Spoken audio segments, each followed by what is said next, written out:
देखिए, चंबल की राजनीतिक तासीर हमेशा से ही अलग रही है, जहां वोटिंग पैटर्न अक्सर जातीय समीकरणों और स्थानीय नेताओं की रणनीति पर निर्भर करता है।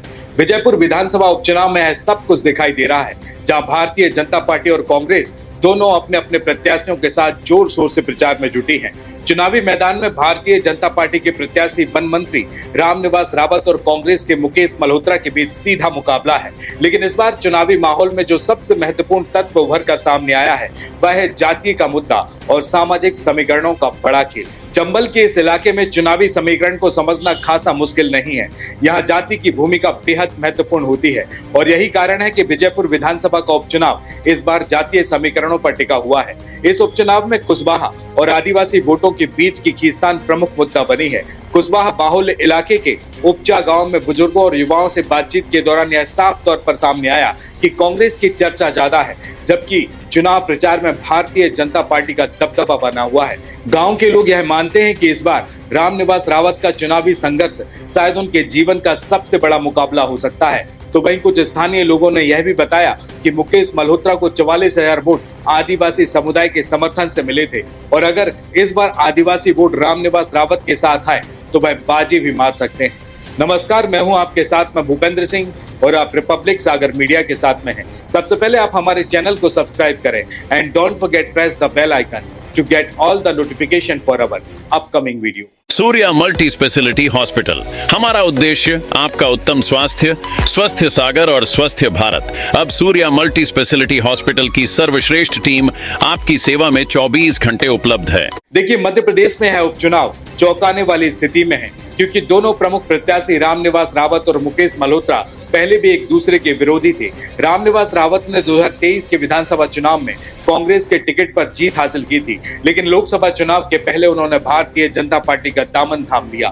इसके चलते रावत ने न केवल अपनी विधायकी से इस्तीफा दिया, बल्कि भारतीय जनता पार्टी में शामिल होकर कैबिनेट मंत्री भी बने। वहीं मुकेश मल्होत्रा भी पहले भारतीय जनता पार्टी में थे, लेकिन बाद में कांग्रेस में शामिल हो गए। उनका आरोप है कि रामनिवास रावत ने कांग्रेस की विचारधारा के साथ धोखेबाजी की है।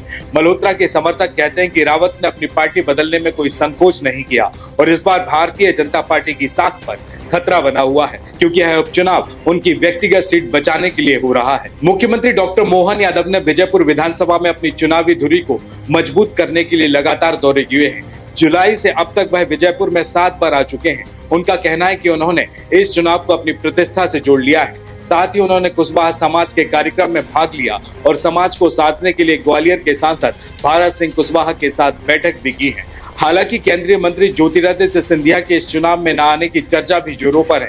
कई स्थानीय लोग मानते हैं कि यदि सिंधिया ने अपनी उपस्थिति दर्ज कराई होती तो भारतीय जनता पार्टी को भारी लाभ हो सकता था। सिंधिया की अनुपस्थिति को लेकर स्थानीय राजनीति में कई तरह की चर्चाएं चल रही हैं और यह चर्चाएं भी इसलिए क्योंकि रामनिवास रावत ने कांग्रेस से भारतीय जनता पार्टी में आने से पहले तक केंद्रीय मंत्री ज्योतिरादित्य सिंधिया से कोई भी संपर्क नहीं किया था और शायद यही वजह है कि केंद्रीय मंत्री ज्योतिरादित्य सिंधिया की नाराजगी अब रामनिवास रावत के लिए कुछ ज्यादा ही हो चुकी है। 2023 के विधानसभा चुनाव में बहुजन समाज पार्टी ने धारा सिंह कुशवाहा को मैदान में उतारा था, जिन्होंने 34,000 से भी अधिक वोट प्राप्त किए थे। इन वोटों में दलित और कुशवाहा समाज का समर्थन था। इस बार बसपा ने अपना कोई प्रत्याशी मैदान में नहीं उतारा है, जो चुनावी समीकरण पर प्रभाव डाल सकता है और माना यह भी जा रहा है कि इस वोट बैंक का लाभ भारतीय जनता पार्टी और कांग्रेस दोनों को हो सकता है और यह इस उपचुनाव के परिणाम पर बड़ा असर भी डाल सकता है।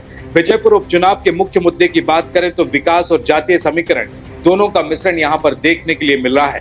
भारतीय जनता पार्टी और कांग्रेस दोनों ही विकास के एजेंडे पर वोट मांग रही हैं। मुख्यमंत्री डॉक्टर मोहन यादव ने बार बार यहां के विकास कार्यों का हवाला दिया है, लेकिन इसके साथ ही जातीय आधारित राजनीति का पैंच भी साफ तौर पर यहां पर दिखाई दे रहा है।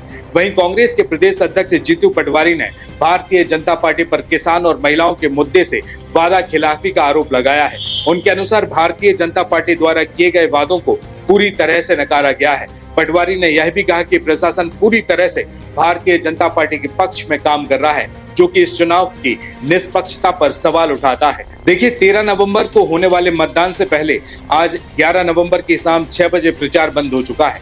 भारतीय जनता पार्टी और कांग्रेस दोनों ही दल अपनी पूरी ताकत झोंक रहे हैं। विजयपुर विधानसभा सीट पर भारतीय जनता पार्टी के लिए यह चुनाव सिर्फ एक विधायक की सीट बचाने का मामला नहीं है, बल्कि है उनकी साख और प्रभाव के लिए भी महत्वपूर्ण है। वहीं कांग्रेस के लिए यह सीट आदिवासी समुदाय के समर्थन से कायम रखने का सवाल है, जो पार्टी के लिए आगामी चुनाव को संघर्ष की दिशा देगा।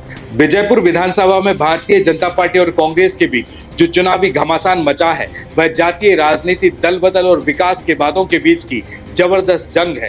अब यह देखना दिलचस्प होगा कि रामनिवास रावत की साथ और मुकेश मल्होत्रा की रणनीति कौन सी पार्टी को आखिरकार विजय दिलाती है।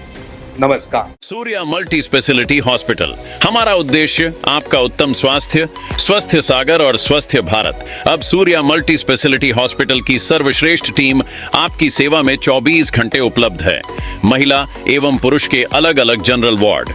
रिपब्लिक सागर मीडिया को सब्सक्राइब अवश्य करें और आप हमारी आने वाली सभी वीडियो को देखना चाहते हैं तो आपको उसके लिए घंटी जरूर दबानी पड़ेगी, ताकि आपको सभी वीडियो की नोटिफिकेशन समय समय पर मिलती रहे। रिपब्लिक सागर मीडिया पर जो भी वीडियो आएगा वह सच की कसौटी पर कसकर ही आएगा।